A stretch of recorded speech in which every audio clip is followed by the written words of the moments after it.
안녕하세요. 유인균 발효교실의 이만석입니다. 자, 오늘은 특이한 걸 한번 먹어보겠습니다. 여기는 밀감이죠. 밀감을 껍질을 벗겨가지고 믹스기로 갈은 겁니다. 여기에 저희들 유인균이죠. 유인균을 한 스푼을 넣겠습니다. 이렇게 헐쳐가지고 그리고 뚜껑을 닫습니다. 닫고 이렇게 이제 흔들죠. 흔들어서 마십니다.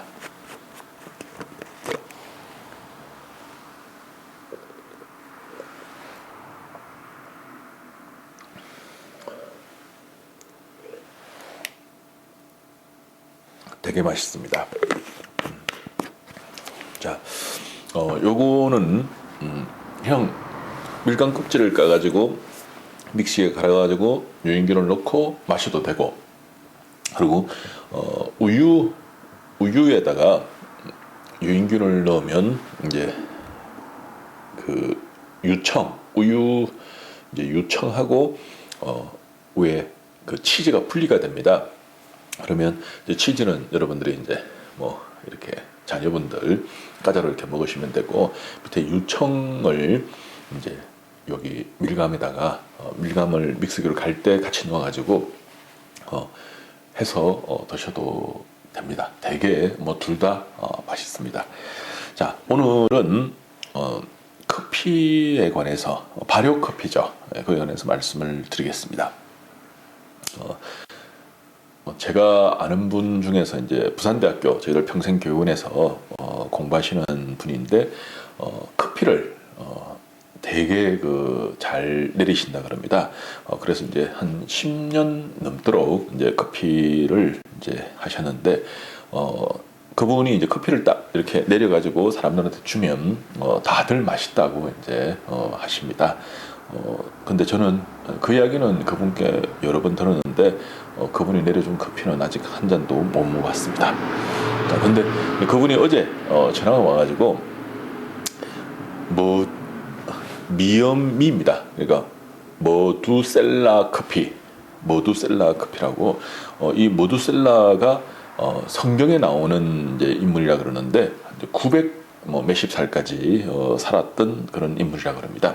이제 그분 이름을 따가지고 이제 머두셀라 커피 이렇게 커피 이름을 이제 지었답니다. 이게 발효 커피입니다. 그리고 이제 얼마 전 제 13회 서울 카페쇼가 이제 열렸는데 이제 거기에 이제 이 머두셀라 커피가 이제 출품이 됐답니다. 그리고 굉장히 그 젊은 사람들한테 아주 엄청난 그런 이제 인기를 껐다 그러죠. 커피가 이제 몸에 좋다는 것은 다들 아십니다. 그 커피 이제 제가 찾아봤었습니다. 커피에 있는 그 성분을 두산 백과사전 가지고 찾아봤는데 이제 거기 보니까 클로로겐산이라는 이제 성분이 있는데 이게 이제 폴리페놀 그 성분의 그 일종이라 그럽니다. 그러니까 클로로켄산이라는 그 성분이 몸에 엄청 좋다고 두산 백과사전에 이렇게 적혀 있습니다. 내용이 길어가지고 다 모아왔습니다. 여러분들이 기회가 있으면 네이버 검색해서 클로로켄산이라는 글자를 쳐보면 그게 얼마나 좋은 건지 나옵니다. 이 커피에는 클로로켄산이 포도주보다 3배, 그다음에 홍차보다 9배 정도 들어있을 정도로 엄청나게 많이 들어있고, 이 클로로켄산은 사람 몸에 굉장히 좋은 그런 물질이라고 두산 백과사전에 적혀 있었습니다. 자, 그리고 이제 미국 펜실베니아 스크랜트 대학 화학 교수인 조 빈슨 박사가 논문에서 발표를 했습니다.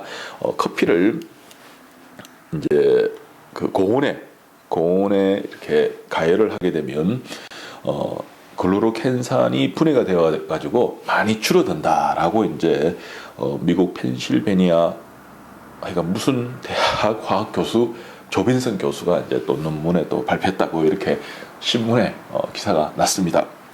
오늘 아침에 이제 요거를 어제 그분께 이제 발효 커피에 관해서 이야기를 듣고 아침에 이제 요거를 한번 검색을 해봤습니다. 그러니까 요런 내용이 나옵니다. 근데 여러분들이 이제 상식적으로 생각해도 커피를 이제 원래 그 생콩이죠. 생콩인데 그 생콩을 이제 그냥 드시지 않죠. 이제 그걸 볶아 가지고 이렇게 또 분쇄를 하고 또 그걸 이렇게 뭐 이렇게 커피 하는 그 종이에 이렇게 넣어놓고 이제 따뜻한 물을 부어가지고 이제 밑에 커피를 이렇게 내려가지고 이제 드십니다. 뭐 저는 커피를 평소에 뭐 잘 안 먹다 보니까 잘 알지를 못합니다. 근데 이렇게 볶아가지고 가루를 내고 하는 그걸 이제 로스팅 그 과정이라 그럽니다. 로스팅.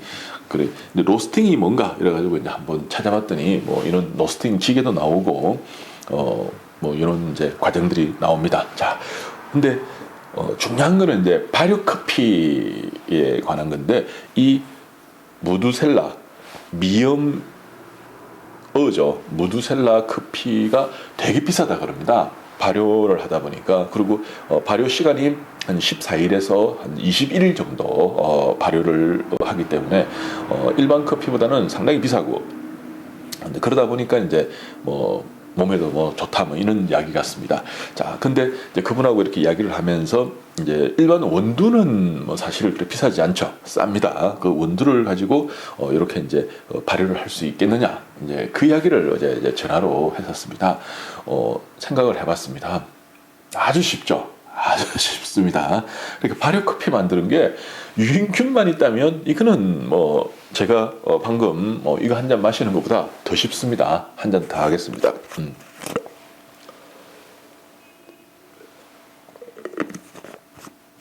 근데 요거를 이제 저녁에 갈아가지고 유인균을 넣어놓고 이제 아침에 먹으면 더 좋죠. 밤새도록 발효가 되니까. 자, 그래서 이제 발효 커피를 만드는 거는 유인균만 있으면 이거는 뭐 너무 쉽습니다. 이제 두 가지 방법이 있는데, 대두 콩 발효하는 방법이 있습니다. 이제 그거는 황산한 쌤이 이제 뭐 조만간에 직접 이야기를 할 거라 그럽니다.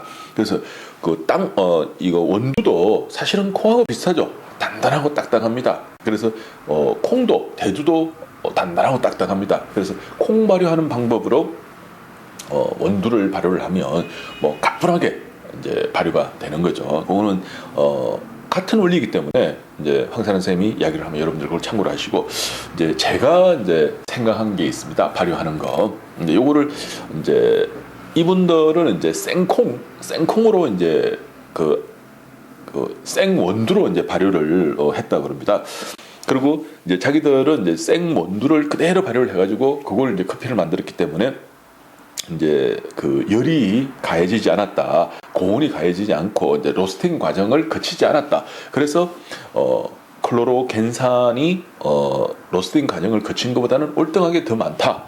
그래서 몸에 좋다. 이제 이런 이제 이야기를 하고 있습니다. 그 신문 기사를 보니까. 그러면 생콩을 그대로 발효를 해버리면 이제 그 발효 과정에서 이제 그 커피의 생콩이 아니죠. 생원두를 그대로 발효를 해버리면 이제 그 발효 과정에서 원두 커피의 그 진한 맛들이 이제 발효 과정에서 이제 묻어나면서 무두셀라 커피가 만들어지는 거예요. 그래서 제가 이제 그 방법을 생각을 해봤었습니다. 자, 이제 이렇게 하면 어떨까 하는 생각이 듭니다. 일단은 원두 커피를 여러분들이 삽니다. 센 거죠. 예, 사가지고 이제 그거를 분쇄기로 갈아버립니다. 뭐 믹스기로 갈아야 되고 분쇄기로 갈아버리죠. 최대한 작게 이제 잘게 갈아야 됩니다. 그리고 그걸 이런 이제 발효병에다가 그걸 넣죠. 거기다가 이제 미지근한 물. 이제 일단은 미생물을 넣기 전에는 찬물보다는 미지근한 물이 더 좋습니다. 미지근한 물을 거기 넣어가지고 이제 그 콩을 충분히 이렇게 믹스를 시킵니다. 그리고 이제 미생물의 먹이가 이제 당이죠. 설탕입니다. 그래서 원당을 넣든 뭐 설탕을 넣든 뭐 여러분들이 이제 어느 정도 넣어야 되는데 한 10% 정도만 넣어도 충분합니다. 뭐 더 이상 넣을 것도 없습니다. 10% 정도, 그거는 미생물 먹이니까 이제 그걸 넣고, 그 다음에 소금. 이제 그것도 미생물 무기입니다. 천일염 조금 넣고 그리고 이제 유인균을 거기다가 넣습니다. 그거를 뭐 그렇게 많이 넣을 필요도 없죠. 이제 요 정도 같으면 뭐 한두 스푼 정도만, 조그만한 이 티스푼으로 이제 2스푼 정도만 넣으면 되죠. 그리고 그걸 이제 온도를 이제 맞춰주는 거죠. 최소한 30도 이상으로 해가지고. 그리고 이제 발효통이라는 거는 이제 위에 안에 있는 가스는 밖으로 빠지고 밖에 있는 공기는 안으로 안 들어가도록 하는 이제 그 뚜껑 장치가 있는 게 그게 발효통입니다. 발효 전용통. 그렇게 해가지고 놔두게 되면 이제 한 3일 정도 두게 되면 발효가 상당히 이제 이렇게 진행이 됩니다. 그러면 이제 거기서 이제 더 두도 되는데 더 두게 되면 이제 시큼하면서 알코올 발효가 일어나게 되죠. 그리고 좀 더 두게 되면 초산 발효가 일어나가지고 저기 발효 커피가 아니고 발효 식초가 돼버립니다. 그래서 이제 커피 식초가 되는 거죠. 네, 그래서 이제 그까지 갈 필요 없어 한 3일 정도만 두게 되면 발효가 이제 충분히 일어납니다. 그거를 이제 물을 따르는 거죠. 이제 끈드기는 옆으로 이제 덜 내버리고, 그 끈드기는 다시 여러분들이 이제 뭐 커피를 내려 먹어도 되고 다른 걸 뭐 다른 용도로 다 사용을 해야 되는데 그거는 나중에 말씀을 드리겠습니다. 자, 이렇게 해서 이제 물을 발효된 물이죠. 커피를 발효한 그 물을 내리고 난 뒤에 이제 코놈을 가지고 그 이제 물이 이렇게 맑은 물이죠. 맑은 물이 요만큼 생기면 코놈을 가지고 아까 커피 원두 있죠. 예, 그걸 거기다가 넣는 거예요. 그 발효된 그 물에다가 그걸 넣습니다. 넣어가지고 이제 철벙철벙하게. 왜 발효는 사람이 하는 게 아니고 미생물이 하는 겁니다. 그래서 커피 발효를 하려고 그러면 그 커피를 발효를 잘 할 수 있는 조건을 맞춰줘야 되는데 그게 고체 상태보다는 액상 상태가 월등하게 발효가 잘 됩니다. 그리고 공기가 있는 것보다는 공기가 차된 상태에서 더 잘 되고, 온도가 낮은 것보다는 온도가 최소한 30도 이상 유지가 될 때 발효가 상당히 잘 됩니다. 그래서 그 발효 조건을 맞춰 가지고 일단은 1차 발효를 하는 거예요. 이제 작을수록 근데 커피 원두 자체가 작을수록 발효가 더 잘 되니까 1차 발효를 해가지고 그 발효한 액상에는 이제 균들이 원두 커피를 좋아하는 균들이 가득 차 있습니다. 그 안에요. 그걸 가지고 이제 원두를 이제 그 안에 넣고 충분히 적셔가지고 이제 다시 2차 발효를 들어가는 거죠. 그렇게 이제 2차 발효를 뭐 한 10일 정도 하게 되면 이제 원두 자체가 이렇게 단단하다 아무리 단단해도 미생물 입장에서는 뭐 전부 어디든 그거 다 파고 들어갑니다. 그래서 이제 그 원두를 충분히 이제 발효를 시키는 거죠. 그리고 그렇게 이제 어느 정도 발효가 되고 나면 이제 그 발효 과정에서 이제 이게 수분이 많이 날아갑니다.